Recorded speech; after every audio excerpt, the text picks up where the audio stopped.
Live from KSAT 12. The 6 o'clock news starts right now. Christopher, we believe, committed the murders of Matthew and Savannah, and then Ramon helped. Tonight, a father and son in jail in connection to the deaths of pregnant 18-year-old Savannah Soto and her boyfriend, 22-year-old Matthew Guerra. This is a story we first brought you as breaking news late last night on the Night Beat. According to San Antonio police, 19-year-old Christopher Preciado and his father, 53-year-old Ramon, are the sole suspects in this murder case. We're learning more about the charges against the father and son tonight. Each man now facing several charges following their arrest last night. Bexar County court records show that Ramon Preciado is charged with abuse of a corpse and alter, destroy, or conceal a corpse. Police say he helped his son hide the bodies of Savannah and Matthew. His bond now set at $600,000. Court records also show that his son Christopher Preciado facing 3 charges: capital murder of multiple people, abuse of a corpse, as well as alter, destroy, or conceal a corpse. SAPD says Christopher shot and killed both Savannah and Matthew in a botched drug deal. We are also learning that District Attorney Joe Gonzalez is looking into adding another charge for the death of the unborn baby, Fabian, Savannah's unborn child. Gonzalez saying in part, quote, under Texas law, an unborn child is included in the definition of a person. Therefore, Christopher Preciado can be charged with an additional count of capital murder for the death of baby Fabian. Meanwhile, Matthew Guerra's family spoke to us today about these arrests. Matthew's father telling us it's a relief to know that suspects have been arrested for these murders, but there are still other difficult emotions they're dealing with right now and some big questions. Gabriel Guerra says that nobody in his family knows Christopher and Ramon Preciado. In the meantime, the family says they know it's up to the district attorney's office to now handle this case, and they want nothing less than the death penalty as a possibility for Christopher Preciado. That was definitely a relief of mine that, I can hold someone accountable. It's probably going to be, a long time before it's handled, but at least I have someone to point the finger to, someone to vent this frustration, anger out.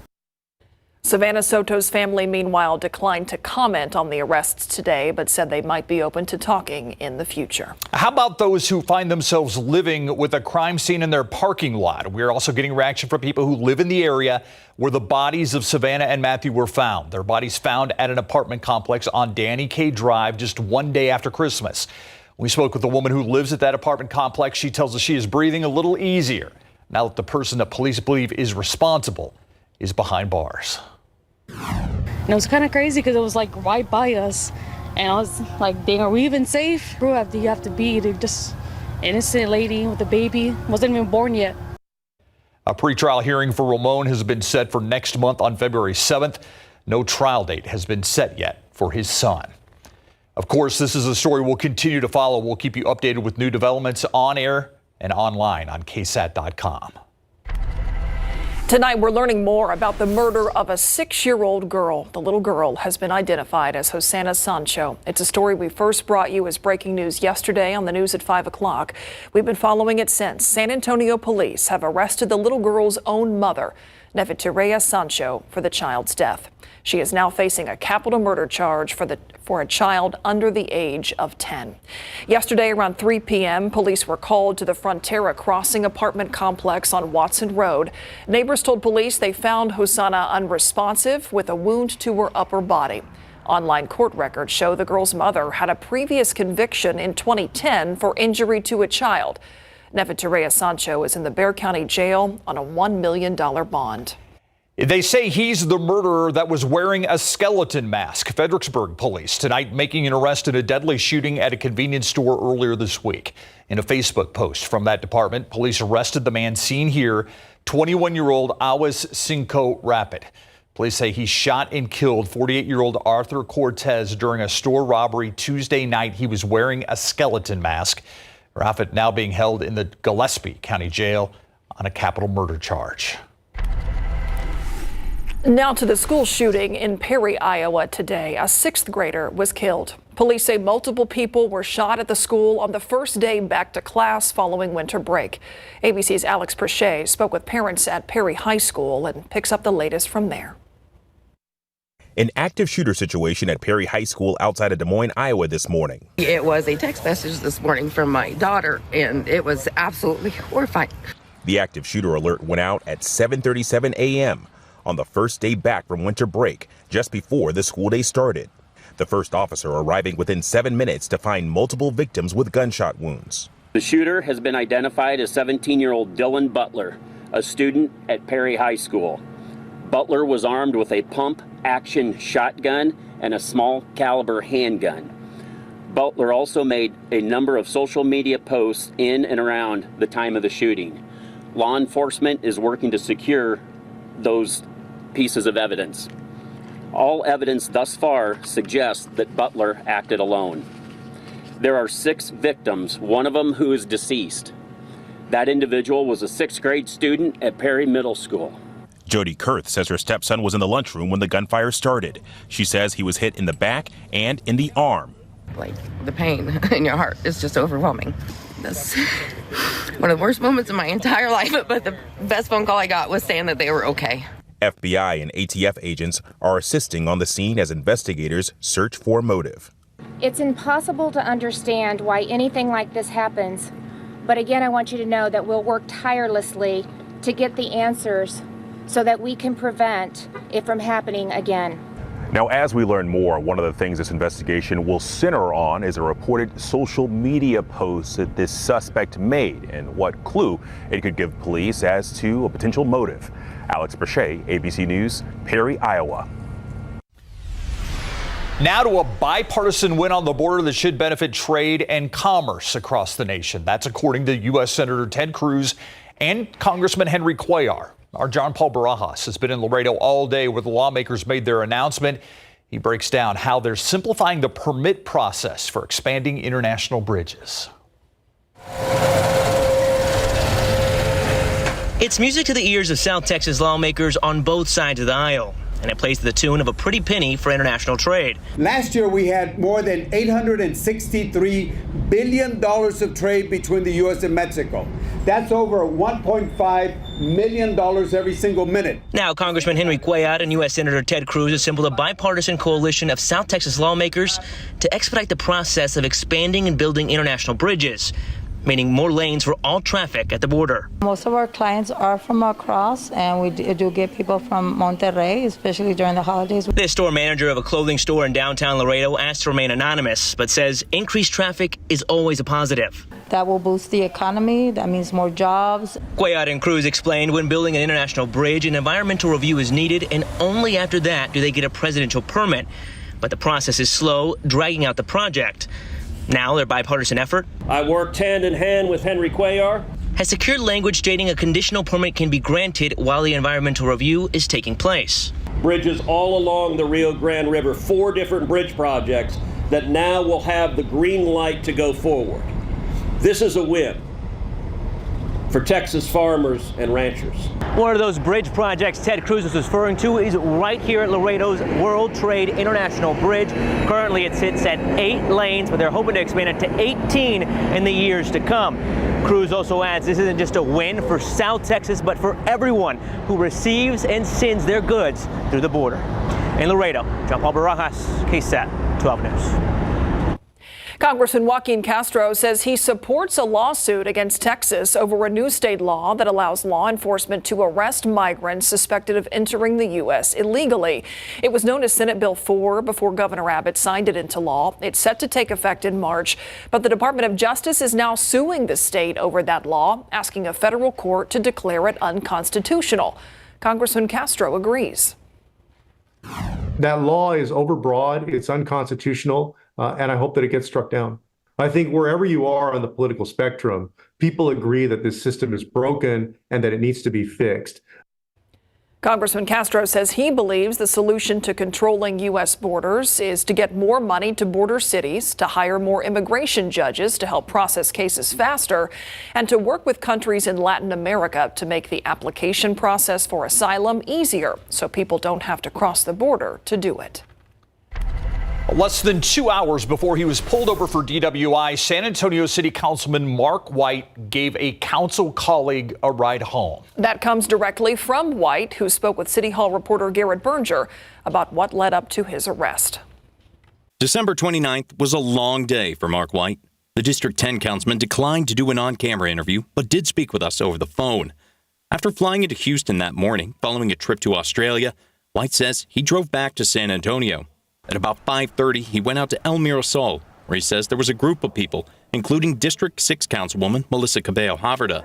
Councilwoman Sook Kaur was there as well, though in a statement, the D1 councilwoman said she ran into White before leaving to host her staff holiday dinner. After time at El Mirasol and Myron's Prime Steakhouse next door, White says he drove Cabello-Haverda home at about 9:15 or 9:30. She was feeling too sick to go to Thirsty Horse Saloon and Dance Hall, where he headed next, he said, and was not in the position to drive. Cabello-Haverda, who plans to run for mayor next year, declined to comment for this story. Shortly after 11 o'clock that night, a San Antonio police officer on Loop 410 pulled White over. The councilman told the officer he had 3 beers, and after field sobriety testing, was arrested for DWI. Almost exactly a year after his predecessor, Clayton Perry's DWI charge. After former Councilman Clayton Perry's drunken hit and run, he was given a vote of no confidence by his council colleagues and stripped of his committee assignments. As for White, a City Hall source says council members are expected to discuss next steps in a closed-door session next week.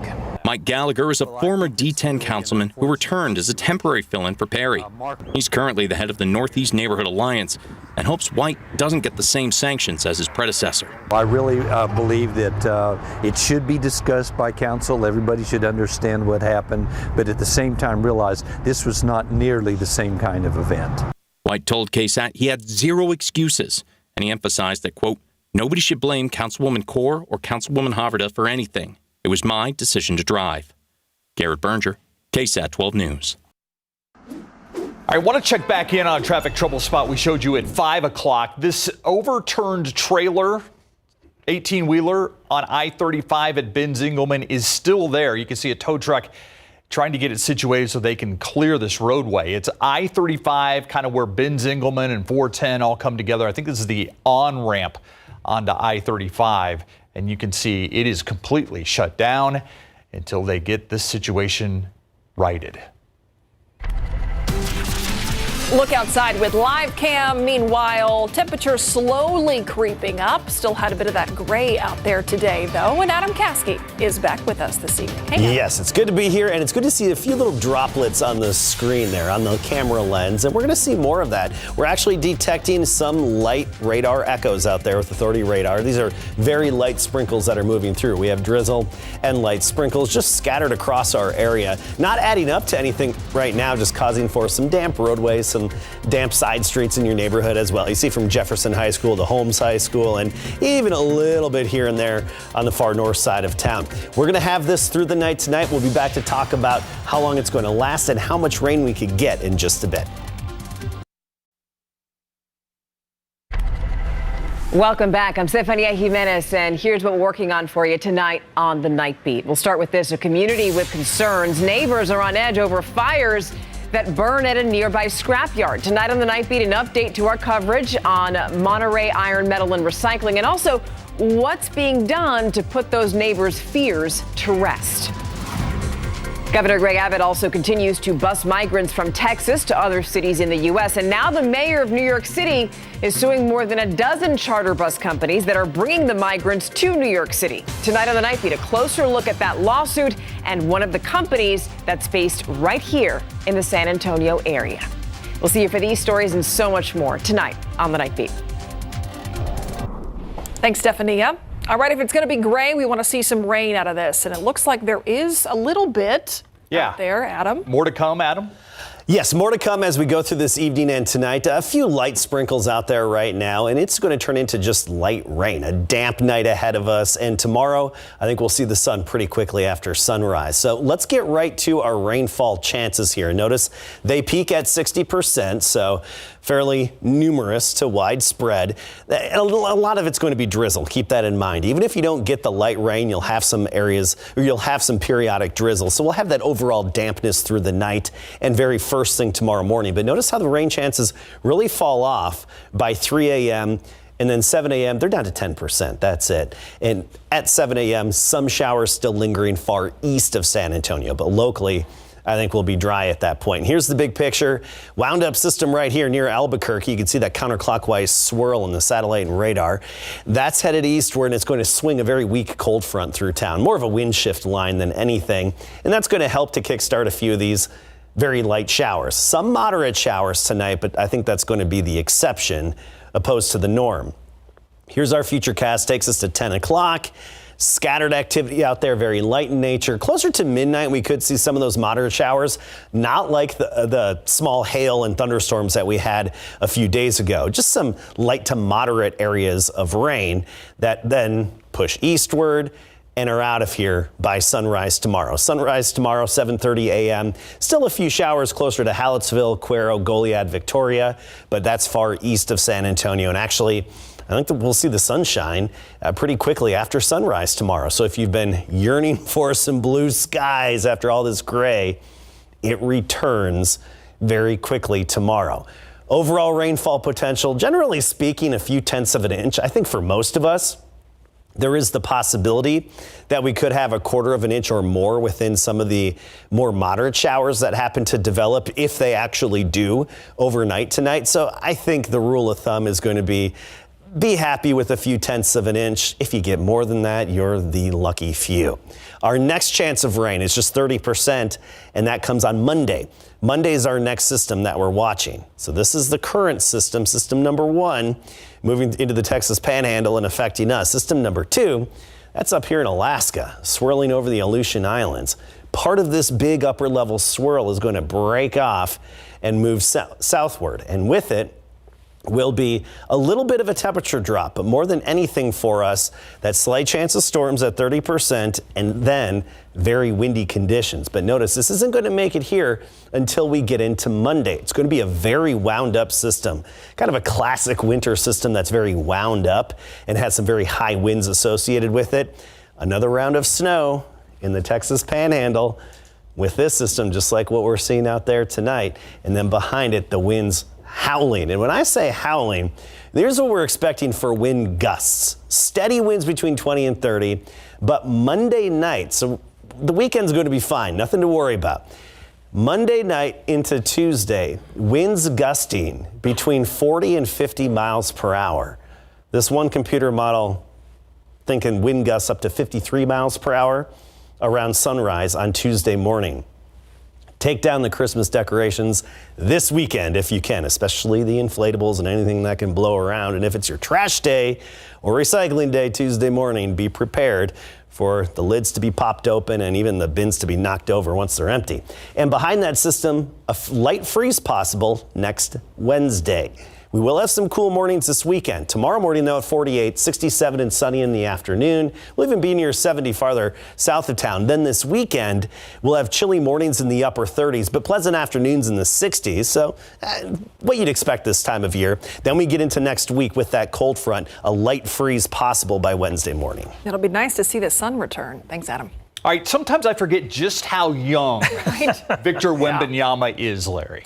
Turning 20 years old. Wow. No longer a teenager. And you know, it was a pretty cool moment this morning at Spurs shoot around. His teammates sang him happy birthday. We've got that. Plus in the NFL, the Dallas Cowboys need to beat the Commanders. Coming up.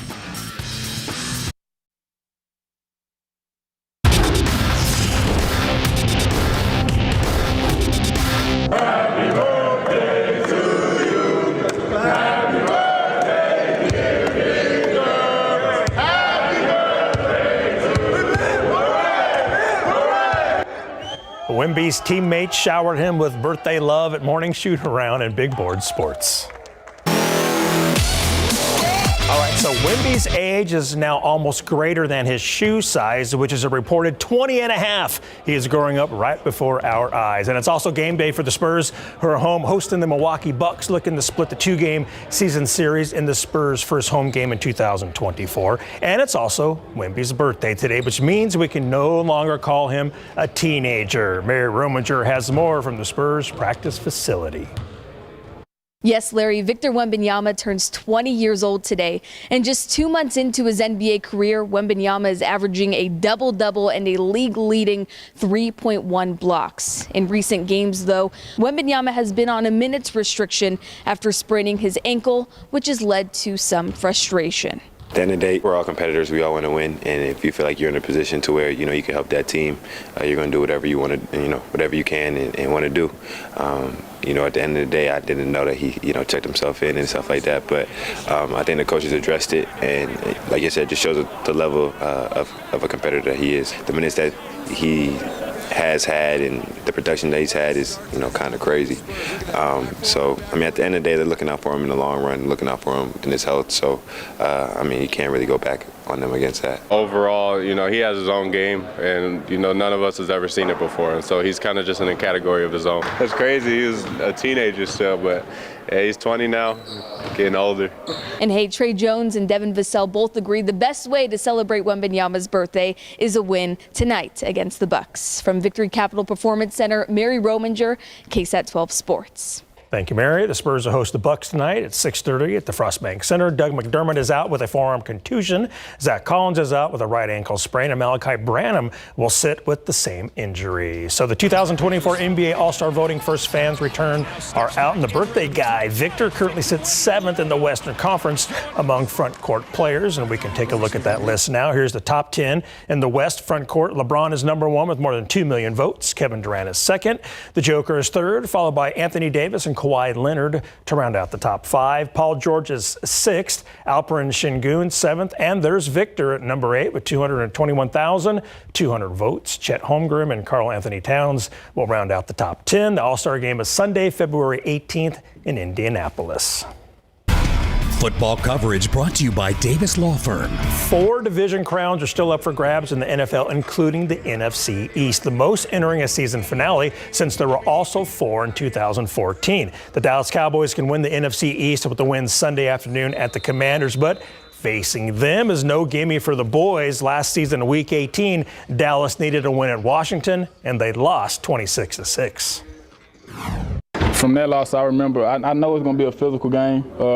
This is a physical team that we're playing, and we got to come in with that mindset of, swinging first, getting the first punch and keeping that same mindset throughout the game. Cowboys are favored by 13 to win Sunday at FedEx Field. Seems like only yesterday Wemby was 19. I know. Right? Oh, wait, it was yesterday. Yeah, it was yesterday. Yeah. I love the comparison of the shoe size. That's how I'm going to remember that. There you go. All right, thanks, Larry. Thank you. Doc Talk coming up next.